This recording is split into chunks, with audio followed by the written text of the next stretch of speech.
Alors bonjour à tous, bonjour à toutes, j'espère que vous allez bien. Aujourd'hui on se retrouve dans une vidéo qui va traiter de comment utiliser un tracker. J'ai pas envie de vous faire une vidéo où je vous explique comment configurer un tracker parce qu'il y en a plein sur internet et je trouve ça vraiment inutile de faire une vidéo alors qu'il y en a déjà beaucoup. Donc comment utiliser un tracker au travers des courbes. Les courbes on va voir quelles sont-elles et ce qu'elles signifient. Le HUD aussi qui est très important. Le HUD ça sera l'affichage que vous mettez sur vos joueurs, vous pouvez le choisir. C'est les différents stats que vous allez voir une fois que vous allez être à table, et qui vont vous aider dans la prise de décision suivant l'adversaire que vous avez en face de vous.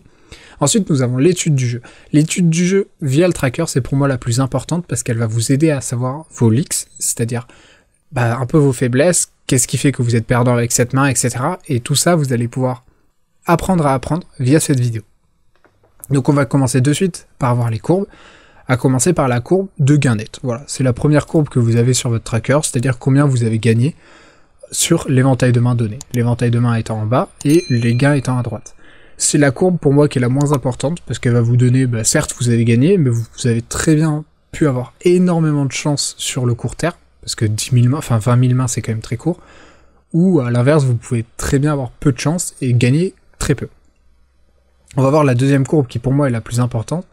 Donc c'est la courbe de 2V. Vous avez déjà entendu parler de ce terme dans le poker, c'est à chance égale 0, c'est-à-dire paire d'as contre paire de 2 doit gagner 80% du temps. Si elle gagne réellement 80% du temps, vous allez être sur cette courbe jaune, orange pardon. Ça veut dire que là, comme vous pouvez le voir, à partir d'ici jusqu'ici, j'ai eu pas mal de réussite. On va dire de la réussite, mais on peut dire de la chance aussi, on va pas se mentir. Le plus important, c'est que cette courbe soit croissante. Parce que si cette courbe est croissante et qu'elle est surtout positive, ça veut dire que vous êtes un joueur gagnant. Donc faire attention à bien que cette courbe soit bien positive. Ça peut arriver que votre courbe verte plonge et qu'à l'inverse la courbe orange soit positive. Fiez-vous à la courbe orange qui est positive justement. Parce que sur le long terme, vous allez réellement gagner de l'argent. Donc soyez pas dans le bad parce que vous faites que perdre des coups que vous ne méritez pas. La chance finit toujours par tourner. Et ensuite les deux courbes les plus importantes, la bleue et la rouge. Alors ces deux courbes, on les voit souvent pour la rouge plonger et pour la bleue monter, mais il y a très peu d'explications quant à la réelle utilisation de ces courbes. Alors la courbe rouge, c'est très simple, c'est l'argent que vous perdez ou que vous gagnez sans montrer vos cartes. C'est-à-dire que vous allez avoir tendance à plus perdre d'argent quand vous montrez vos cartes, c'est pour ça qu'elle doit plonger. Alors, il y a des joueurs qui arrivent à la mettre linéaire, c'est très bien. Si elle est en permanence autour de 0, c'est très bien, c'est excellent. Mais pour les joueurs en petite limite, je vous conseille vraiment de faire en sorte qu'elle baisse de manière constante. C'est-à-dire qu'il n'y ait pas des gros pics qui descendent, parce que sinon ça veut dire que vous allez être trop passif, et à l'inverse, s'il y a des gros pics qui montent, ça veut dire que vous bluffez trop. Donc attention, elle doit rester constante, et bien baisser. Pour la bleue, c'est l'inverse. La bleue, c'est l'argent que vous allez gagner en montrant vos cartes. Donc là, elle doit être vraiment croissante, et elle doit être belle. Elle doit toujours être positive. Cette courbe bleue, vous n'avez pas le droit qu'elle soit négative. Parce que ça veut dire que si vous la voyez négative, ça veut dire que vous êtes trop cooling station. C'est-à-dire que vous allez payer avec des mains trop faibles et vous allez être trop actif et du coup vous allez perdre énormément d'argent. Jouez des mains fortes, jouez-les correctement, gagnez de l'argent et votre courbe bleue va vraiment monter. Voilà pour les courbes. Maintenant on va parler de HUD, donc qui est pour moi super important quand vous multitablez, parce que vous allez avoir énormément de coups, énormément de décisions à prendre dans un temps très court. Donc le HUD, c'est pour moi la chose la plus importante, et là je vais vous le présenter. Alors je vais pas vous présenter les stats à l'intérieur parce que ça vous servira à rien, parce que le HUD c'est très personnel, c'est-à-dire si vous estimez que vous avez besoin de cette stat, prenez-la, si vous estimez que vous en avez pas besoin, ne la prenez pas. On va partir sur ce vilain, avec toutes ces stats, et justement je vais vous présenter les deux premières stats qui sont les plus importantes, donc le VPIP, c'est-à-dire le nombre de fois où l'adversaire est dans un coup, et le pré-flop raise, c'est-à-dire le nombre de fois où c'est lui qui va raise en premier pour entrer dans le coup. Ces deux stats vont vous dire est-ce que c'est un joueur gagnant, est-ce que c'est un joueur perdant. En moyenne on joue à peu près une main sur 5, donc 20% des 20. Là on voit qu'il est à 24, donc il joue un peu plus, mais c'est très bien. A l'inverse, si on avait un joueur comme lui qui joue 43% des mains, c'est énorme. Ça veut dire que le mec, comme je l'ai noté, il est très cooling station, c'est-à-dire il va payer très souvent les coups. Et du coup, on va pouvoir l'exploiter. Il va souvent toucher des boards, mais il va toucher des boards très faibles. Du coup, nous, on va pouvoir l'exploiter avec des mains qui sont bien plus fortes.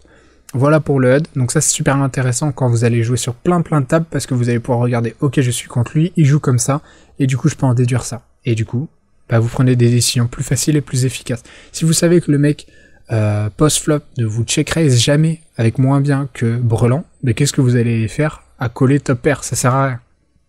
Voilà du coup pour ce fameux HUD, pardon. Et maintenant, comment déduire de notre jeu, comment s'adapter en fonction des stats que nous pouvons voir?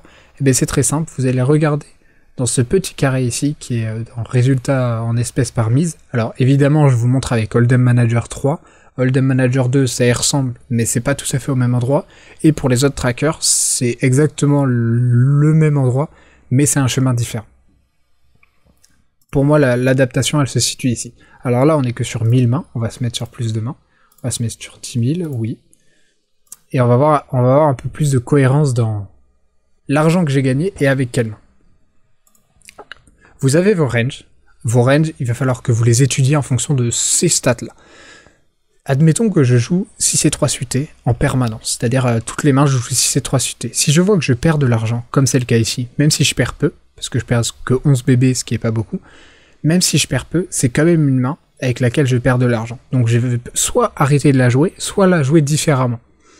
Pareil pour As-Dame suité. Là, je vois que je perds de l'argent avec As-Dame suité. Alors, évidemment, là, on est que sur 10 000 mains. Mais admettons, sur 100 000 mains, je perds de l'argent avec As-Dame suité. Qu'est-ce qu'on va se dire? On va se dire, ok, il faut que je change ma manière de jouer avec As-Dame suité. Et c'est là qu'on s'adapte. Et c'est là qu'on devient un joueur gagnant. Parce qu'on voit nos stats, on réfléchit à comment elles fonctionnent, et après, on devient meilleur. Donc voilà, c'est juste le maître mot du poker, c'est s'adapter. S'adapter en fonction de ses adversaires, comme on l'a vu avec le HUD, et s'adapter en fonction de ses leaks à nous, en fonction de si on sait pas trop jouer As-Dame, si on a du mal avec As-9 suité, ces mains-là, si on a du mal, il faut les étudier, il faut voir les coups dans lesquels on perd de l'argent, et surtout pourquoi on perd de l'argent. Ça peut être des setups, le mec a un peu mieux, il a fait brelan, il montrait pas trop, ses stats disaient pas qu'il avait brelan, et malheureusement il a brelan, ben c'est un setup, c'est tout. Si par contre sur 200 000 mains, 300 000 mains, vous êtes toujours perdant avec As-Dame suité, là il faut se remettre en question, il faut voir comment on joue cette main, et l'étudier plus profondément. Nous avons vu dans la vidéo précédente que chaque action en fonction de notre position devait être cohérente. Effectivement, je vais ouvrir un éventail de mains moins grand et surtout plus fort UTG, parce que je risque de ne pas avoir la position sur mes adversaires post-flop, et je serai donc désavantagé. Ceci est une brève introduction à l'importance du tracker, car ce dernier va nous permettre d'avoir un tas d'informations sur les adversaires, et ainsi nous pourrons nous adapter, comme nous l'avons vu dans cette vidéo. Donc faites bien attention à vous adapter. Le maître mot de cette vidéo, c'est l'adaptation. Si vous savez qu'un adversaire est passif, agressez-le. Si votre adversaire est aggro, agressez-le encore plus. Le maître mot, c'est l'adaptation. Je vous souhaite une très bonne soirée. J'espère que cette vidéo vous aura plu. Moi, je me suis fait un malin plaisir à la tourner. Puis j'espère vous avoir appris énormément de choses. N'hésitez pas à vous abonner si c'est pas le cas, à laisser un petit j'aime pour soutenir la vidéo, et mettre un petit commentaire si vous voulez d'autres vidéos. Ciao!